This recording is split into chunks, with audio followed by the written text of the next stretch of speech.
Ensuite, nous avons la période qui s'appelle la détente. Le monde étant passé à côté d'une guerre nucléaire, on a là une période de la guerre froide faite avec beaucoup de conciliation, de négociation, d'apaisement. On recherche à tout prix justement l'apaisement en signant toute une série d'accords. Et cette notion de détente, j'ai trouvé qu'elle était bien expliquée par un extrait de ce James Bond qui s'appelle Rien que pour vos yeux.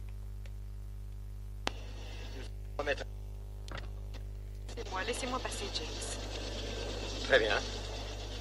Mais préparez-vous à creuser 2 tombes.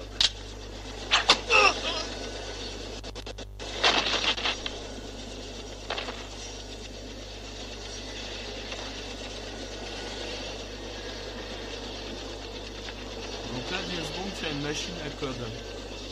La code secret. Yet!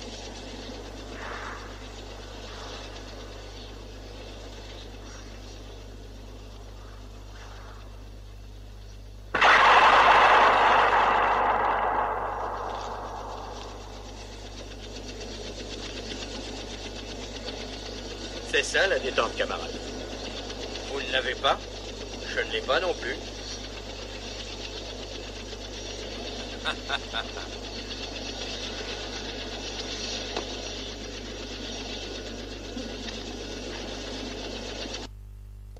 Voilà, donc vous voyez, James Bond explique à l'homme du KGB ce que c'est que la détente. La détente, c'est donc un équilibre entre l'URSS et les États-Unis. En gros, ils tolèrent la présence de l'autre, mais c'est aussi un équilibre. C'est aussi une situation où personne essaye trop prendre l'avantage sur l'autre, notamment l'équilibre dans les armes nucléaires. Vous voyez ici une affiche à gauche sur les négociations SALT, qui sont des accords de désarmement pour que chacun ait à peu près le même stock d'armes nucléaires et qu'ils arrivent à la parité, c'est-à-dire chacun en gros le même nombre de têtes nucléaires, tout simplement. Donc à cette époque-là de la détente, tout n'est pas parfait. Par exemple, on va voir, il y a la guerre du Vietnam en même temps qu'il y a la détente. Néanmoins, c'est sans doute un moment où les tensions sont moins importantes, sont moins vives entre Moscou et Washington. Ensuite, la guerre du Vietnam. Alors pour la guerre du Vietnam, vous trouverez des dates parfois variables, 1960-1973 ou 1965-1973. C'est parce que les États-Unis se sont engagés très progressivement, envoyant d'abord des forces spéciales, puis après envoyant carrément des centaines de milliers de Marines. Alors, quelle est la situation du Vietnam à cette époque-là, c'est-à-dire les années 1960 ? On a un Vietnam du Nord, qui s'appelle la République démocratique du Vietnam, qui est un régime pro-communiste soutenu par l'URSS, et on a au sud, donc vous voyez que ce régime pro-soviétique reçoit énormément d'aide extérieure, de livraison d'armes de la Chine maoïste communiste et des soviétiques, et de l'autre côté on a la République du Vietnam, qui est un régime capitaliste, qui est pro-américaine. Et là, c'est un peu différent de la guerre de Corée, parce que c'est pas une guerre classique avec des batailles et un front, c'est une guérilla.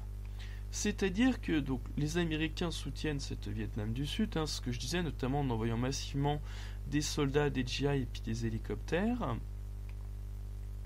C'est que là, vous voyez, ces petites étoiles, ce sont des zones de rébellion, des zones, des sanctuaires où vous allez avoir des milliers de rebelles communistes qui sont financés, armés et soutenus par le Vietnam du Nord, qui essayent de prendre le pouvoir au Vietnam du Sud. C'est pour ça qu'on parle d'une guérilla.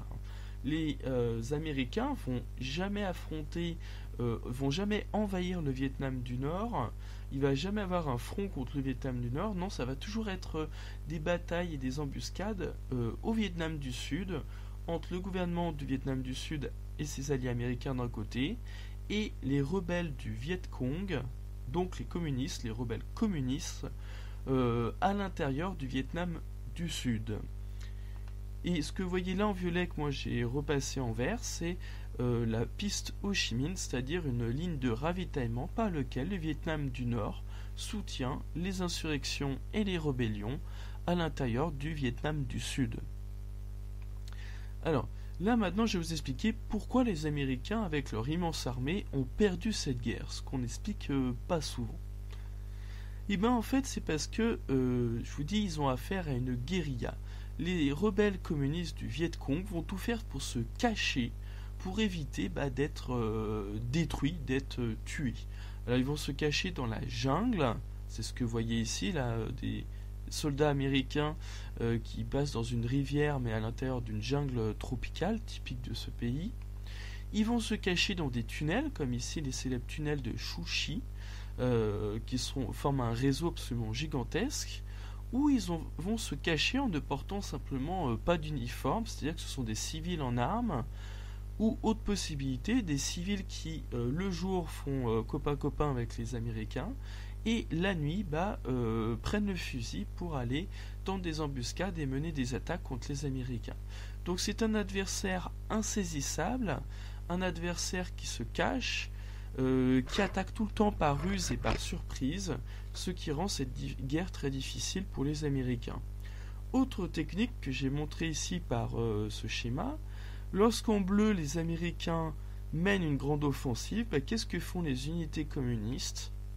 Elles se replient derrière la frontière, vu qu'elles savent que les soldats américains ne vont pas franchir cette frontière, ou ils se replient dans la jungle, pour se cacher dans les bois, les forêts et tout ça.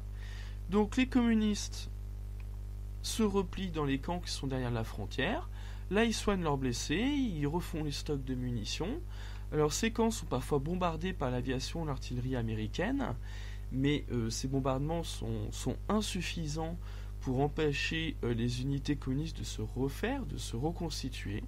Et après, ils n'ont plus qu'à repasser la frontière et à de nouveau mener des combats et des attaques au Vietnam du Sud.